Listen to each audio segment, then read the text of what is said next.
Holly, I read Sam and Dave Dig a Hole today. Great. It was really great. Yeah. But at first time I didn't know what does it mean, what it means, and then what they want to talk about. And then it was really hard. But like after I read 3 times, they have some story. Yeah, but short story, but like big story in my mind. Yeah.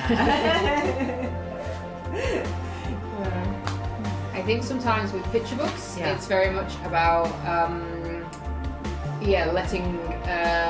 letting the reader make stories about it. It's to help kids who are just learning to read, so it's just about getting words out and understanding a story. To you're a bit older and you want to reread a book and you're like, oh, I remember this as a kid, and then you're very much going finding something new. So yeah, and like you said, you sort of explained it very nicely to me. When I've worked with my kids, it was mostly that they really enjoyed the pictures. Yeah, pictures, so, right? Yeah, because I think I mentioned how does the story work without the pictures. Oh, right. So I think there's a certain amount of that's something the kids that I worked with were really focused on. But I think you had a very kind of you were able to kind of get something from Sam and Dave's story without needing pictures. So that was quite good for me. Oh, cool! Because you gave us 4 questions, and then you say, are you a Sam or goes with the flow, or a Dave makes changes? Yes. So which one is your character is similar to? I think I'm a Dave. I'm very much a decision person. I think I'm a leader. Yeah. So throughout the book, Dave is the one who says we should change direction. Yeah, right. We should have a rest. We should do this. And Sam goes, okay. Okay, sure, I agree. Let's do it. It's like you. Okay, sure. Yes. But yes, I think I think I'm genuinely a sort of person who goes, right, I'm going to do this. Oh. I can be very go with the flow once I'm somewhere, but I do like to be once I've made a choice, that's what's happening. So. I didn't know that. I thought it's opposite. I thought you are like Sam because whenever I ask you something, you say, okay, sure. You are so easy to going out with somebody, so that's why I like you. And then you have Dave's side too. Oh, and then when I read this book, I thought from a MBTI perspective. Oh yeah. Yeah, I thought Sam seems like a P type. Yeah. And why Dave feels more like a J type. Yeah, you're right. Yes. For me, overall, I think of course when I go on a trip, I book the airplane ticket and book the hotel or which restaurant or which place I want to go. So I thought I was J type, but many people know you're not J. I think you're more like P. And so now I'm more like P, like Sam. So if somebody go, let's go this way. Okay. Let's take a rest. Okay. I think I'm more like Sam right now. So Sam and Dave. Yes. How about you? I think Sam. Sam. Really? Oh. I think you're Sam. I think this comes from me having to study it for 2 weeks with the kids. So therefore I know that Dave is the one who's we need to change direction. Whereas Sam was okay. So I think that's why I can see that there's a change in personality. But they're friends. Sam was obviously sure, he's happy to do it because Dave probably is right, it's so good, so. But I also think because I also think, I think we live in the world, but we live with many kinds of people. But if Dave and Sam is the same, maybe they have lots of trouble. They will complete each other, I think, because they are different. They can go well together. Because one Dave said, let's go, and if Sam said, no, I don't want to go, and I want to go this way. No, I want to go this way. But they will fight against each other. Because they are different, they can go with well, I think. Yes. Good thing, yeah. And I think that helps the story be kind of quite a nice one that's like, it's not about the fact that they didn't find something spectacular. They sort of miss everything. If they had, imagine if Sam had gone, no, I'm going to carry on digging straight down, and he's the one who finds the diamond. Right. And then what would that mean when to Dave? So you're right, I think it's good to show how to be a good friend. Right. And yeah, it's kind of, they enjoy each other's company, which I think is I kind think of so. cool. Yeah. And when I see this, when I see this book, and they have good like picture, illustration, so it is easy to read and understand the meaning, I think. And so your number 2 question, do you think the story would work without the art? Yes. What do you think? That is quite hard. I always felt like half of the joy of the book is you as the audience can see the diamond. It's so close, they just need to keep going. Right. And then it's like, oh no, they're going to dig around it. And I think later on, sorry, spoilers, there's the bit where the dog digs, they're having a rest, but the dog keeps digging because he's looking for a bone, and he's the one who causes them to fall. So I was a bit like, keep digging and digging for a bone, they keep digging, they've gone to sleep, and then they fall.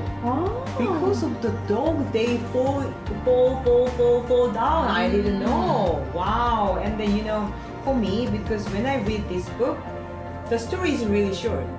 Yes. Yeah, but even if I don't have this picture, it would be really hard to understand. So I think illustration or picture is really helpful to me understand easier. Yeah. So yeah. Wow, you let me know new thing.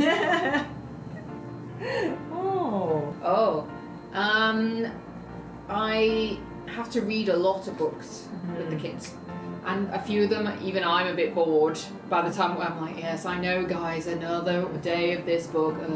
But this was the one that I enjoyed for the whole 2 weeks. I loved when the kids started reading it. It was kind of cute to hear how they picked up on how I read it. Because I was obviously reading it with like, and then they did this. Yeah, you make a story, right? Yeah. So I was doing it like that, but it was because I'd enjoyed it that I was like doing all the voices.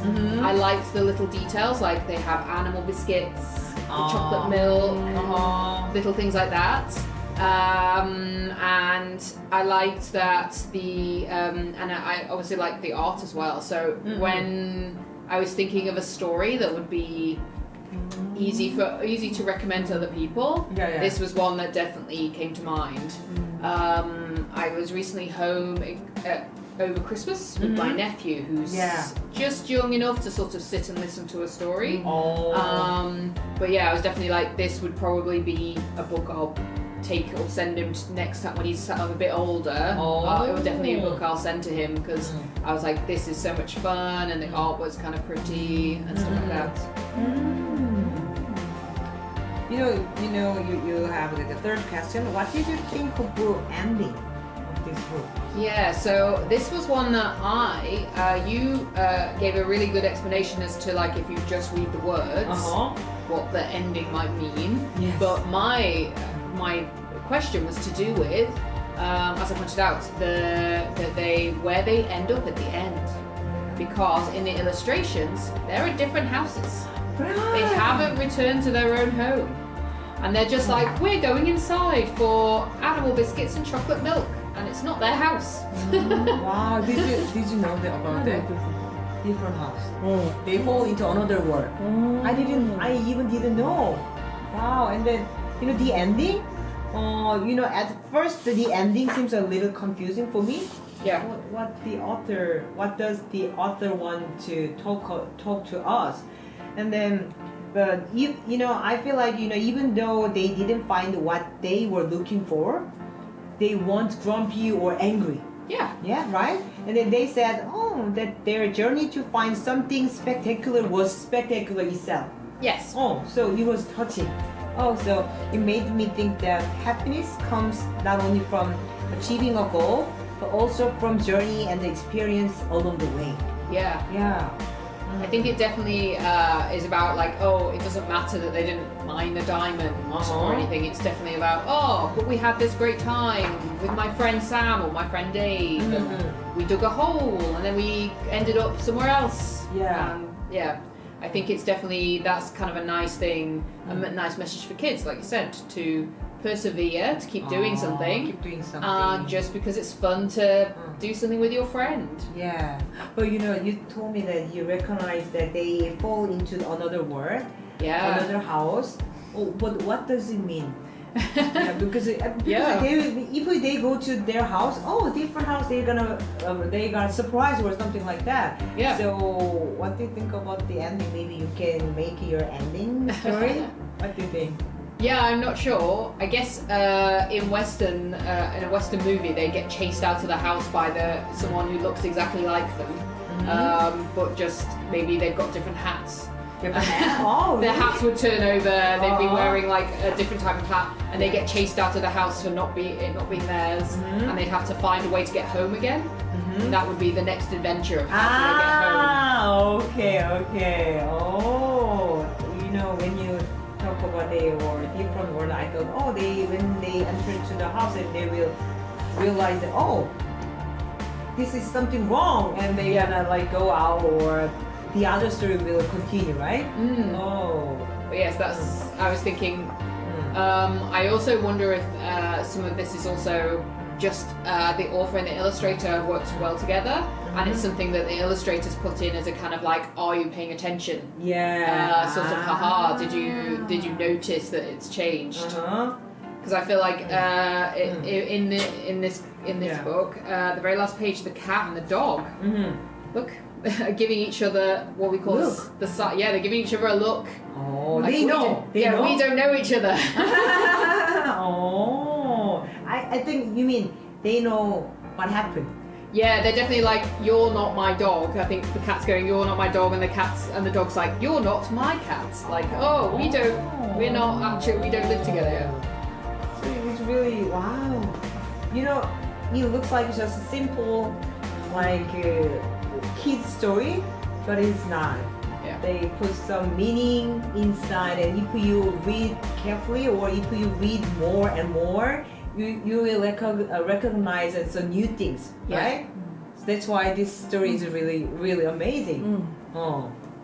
And having been to my brother's house and read with my nephew, when they have a favorite book, a kid will read it over and over again. Right. So it's kind of nice that there's the reward that if you keep reading it, either as a parent, being like, I never seen this before, like, oh wow, that's exciting.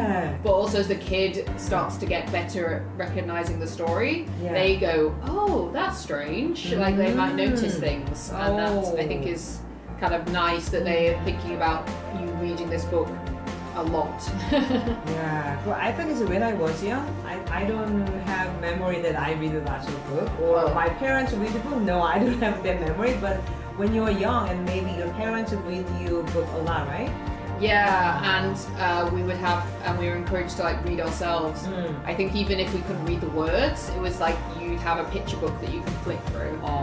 We had one that was about a gorilla, I think, that like had escaped from the zoo and lived in someone's house or something, and it was the joke of like the kid is having to keep the gorilla hidden, which is okay when it's dark because he can like be in the corridor and he's like hiding while mum and dad are like down the corridor. Right. So I remember sort of maybe looking at the pictures a lot because I would be like in my bed going to sleep and be like, I can look at the pictures even if I can't read it yet.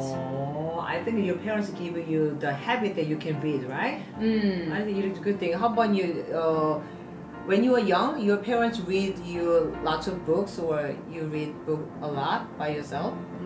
I think it is not just your fault. I think it's the culture thing. When we were young in Korean, we don't have a culture that to reading book to your kid. But nowadays, father and mother and then try to read their books a lot. But when our generation, no, I think that there's no that kind of culture. So I think it's a good thing because you growing with book. That's why you like books more than us. I think. Oh, it's really surprised. It's surprising, right? So do you we read this book. So do you think they learned anything from their time in the whole? Is it your question? Yes. So yes, I was a very much of the because they never learned that they just could have got the diamond. They don't realise that if they just stuck with it and kept trying, they could have got to the diamond. But also, as you said, they don't seem to miss the fact that they did that. Yeah. And they didn't fight and they didn't have an No, argument. right, They no, just no go. grumpy, no Yeah, sad. like when Sam says, "Oh, I'm tired," like Dave goes, "Yeah, let's have a rest." I think they probably learned. I feel like what they learned in the whole was definitely like, "Oh, we need to understand each other and be sort of accepting of each other's strengths and weaknesses." I guess, but the sort of persevere. It's more like about being friends and trying something new, just to help a friend out. Yeah, for me, I think they learn from each other. I think from Sam, they've learned that sometimes even if a plan doesn't work out, it's important to go with the flow. And then for Dave, Sam learned that sometimes it's important to make a plan. Yes. I have to learn from Dave, from you. Make a plan, I think. Yeah. Yeah. And when I read this book, I feel like, can you relate this story to your life? Can I relate this to my life? I like to think I think things through, and I have worked. I try every avenue before I could stop. Before I definitely make a change. So I don't know if I necessarily learn anything from Dave and Sam, but I'm also like maybe that's because I make the decision with. Bit like Dave, I've decided I'm changing direction. We're going to dig around, and therefore don't know what opportunities maybe I missed, and I don't mind that. I'm happy with the course that my life has taken. So maybe it's accepting that like, oh well, I've enjoyed the journey. Enjoy the journey. Yeah. It's cool. Yeah. For me, I think it's a good example is Chit Chat. Yeah, because when I try to this one, first, if I do this, maybe my English will improve, and that is the goal. But when I start this one, just I'm enjoying this every moment. Talking with you, and then it helped me like deepening my thoughts and widening my thought. So also can improve my English too. So I think Chit Chat is a good example for me. Just not thinking about just the goal, just every journey to every moment. So it is a really good experience for me. Cool. Yeah. Great. And then, just when I read this book, I'm really kind of excited because usually I don't think about the book a lot, but we have to discuss about the things. So your question helped me think deeper. So it make me like kind of improve myself. Really helpful. So I'm so excited about your next book. Yes. So what is the next book you're gonna read? So England is incredibly famous, and it's one of the most popular genres. So I thought we should start with it. It's a murder mystery. Murder mystery. Yes. Murder mystery. So you'll find a murder mystery show on every channel in the UK. There'll always be someone who's been killed, and we all have to find out why. And the tradition started, I suppose it started with Sherlock Holmes. Sherlock Holmes, everybody, all over the world, people know about Sherlock Holmes, right? Yeah. But I thought I should go with the one that's considered to be the best example of a murder mystery, which is The Murder on the Orient Express by Agatha Christie. Yeah. Which isn't set in England, I but think I heard her name, Agatha Christie, yes. Oh, she's really famous, right? Exactly, yes. Oh. So she's also a very interesting person, but yes, this is her most famous novel. It's set on the Orient Express, and it features one of her. She has two very famous detectives series. This features Poirot, who's of Belgium, and he's asked to investigate a murder that happens on a train. Wow. And Agatha Christie is famous for being, I think she's the first one to do a few of the sort of murder mystery convention. Like nowadays we're like, oh, this is such a classic. Yes, yeah. Everyone else is copying. Essentially something she did. Like she's like a teacher of mystery books or something like that, right? Yeah, so everyone will be like, oh, it's like the one in that a Christie novel, blah. But she's kind of the first one to do all of these things. Yeah. I don't want to spoil the novel, so maybe we should read the book first, and then we can talk about like why it's a famous novel. Yeah. But it's also like got lots of film adaptations. So if you start to run out of time, you can always watch the movie. Oh, really? Oh, when was the novel written? When? Yeah. Oh, I think it's 1930s. 1930? Yeah, she Wow, wrote it. long time ago. Yeah, but it still stands up to the test of time, although it does reference obviously stuff that's happening in Europe in like the 1930s. Oh, so Augustine Christie? Right? Agatha Christie. Christie is really, because even I don't read the mystery novel, but I heard her name a lot. Have you heard her name? Augustine Christie? No? I don't know. Really? Yeah. Really familiar for me. So, of course, she passed away, right? Oh, she passed away a long time ago. A long time ago, yes. But yeah, you will have heard of her because like I said, her stories are so famous, and she wrote loads. So you'll have seen like Agatha Christie's Christie. Her name is Evil Under the Sun. Agatha Christie's. Kenneth Branagh did a whole bunch of adaptations recently, and they're on Disney Plus, so they will have gone to the cinema. It's the other famous one is Murder on the Orient Express, and then Death on the Nile is often another one that everyone remembers. And I tried to think what's the other one that and then Miss Marple is she did one that's like, I think it's Murder at the Vicarage. It's kind of again you know a lot of her novels, right? You read all of them? I have only read a few, but because it's so popular, they're on TV all the time. So I watched the TV version of things, So I want to ask why you choose the Murder in Orient Express. Why did you choose that specific book? Because I think it's, like I said, it's the most famous one.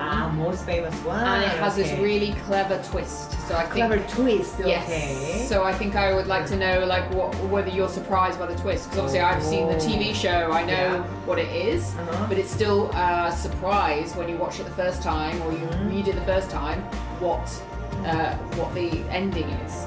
So you already read that book, or just you watched the movie? Oh, I've seen a couple of movies. But not Murder in Orient Express. You don't read it yet.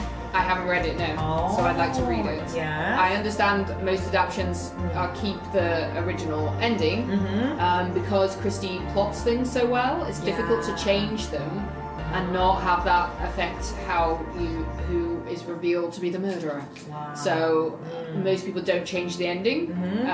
But yeah, it would be nice to read it and see what it's like. Oh, I'm so excited because I never read the mystery novel, but I think in English maybe it'll be hard for me. Maybe the twisting is more hard for me, but I think I'll try, and I'm so excited for it. Cool. Oh, yeah, cool. It's gonna be great. I thought I'd open with something that I know is very quintessentially English, but also should still be fun and enjoyable, and a kind of a genre maybe that people don't always read, because I know of if you Japanese murders can be quite sort of dark.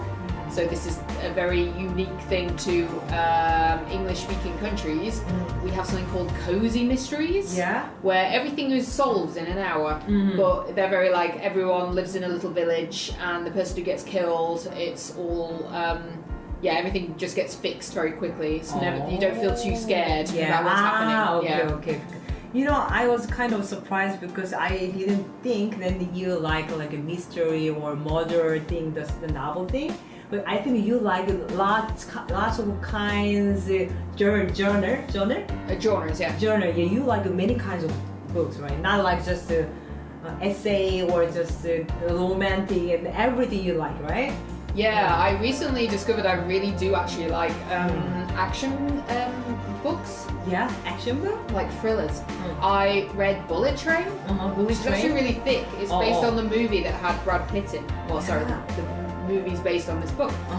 It's a Japanese author. And I saw like they had the movie version of the book.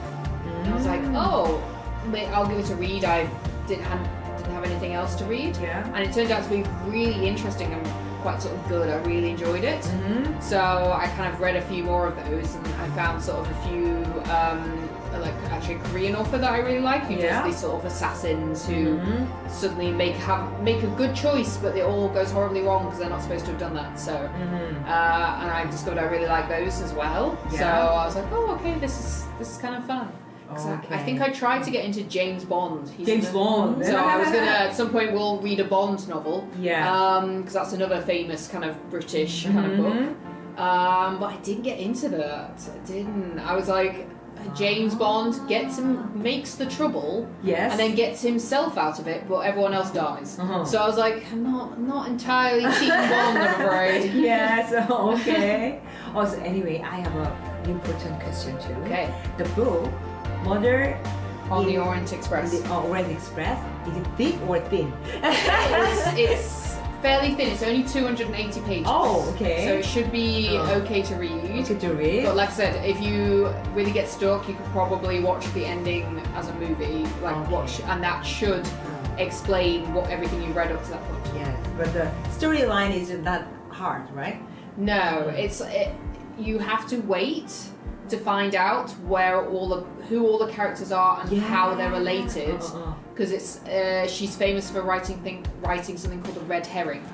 So a red herring is a false clue. You think it's important, because the author has put it in the book, but it's not actually important. It will be like, this is to confuse you. You're supposed to be looking over here. Yeah. Oh. So, okay. I'm excited for the book, and are you excited for the mystery book? Yes, I like it. So. 굉장히 좋아요. 좋아요? So this is I like Sherlock Holmes. I love. Oh, she loves Sherlock Holmes. Okay, cool. So you might like the book. 너무 좋아요. For me, it's my first time, so. 그거 더빙 연기 연습 엄청 많이 해요. Because you know, since she is a voice actress, she like dubbing. Oh, of course, yes. Sherlock Holmes 쉐고 보면서 speak.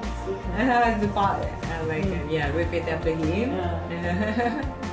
좋아요. 근데 제목이 뭐라고? Murder on the Orient Express. Murder on the Orient Express. Let me send you a 빨리 주문해야지. 오래 걸리더라고. 그러니까. 주문하면. So we have to order soon, right? It takes a long time to get the book. Yes, because I had to, like I said, order it. If you're lucky, maybe a second-hand bookshop will have it. But again, I did try to look and I couldn't find one. I think because they were sold out elsewhere, it's sort of gone. But I managed to get one that's coming at the end of the week.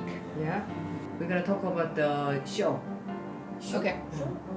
감상금이 쇼? Yeah. We're gonna talk about the show. The time. Yes. Maybe we can make a question here. Okay. Share, and then we can prepare the answer. Sure. Okay. Good. 감사합니다.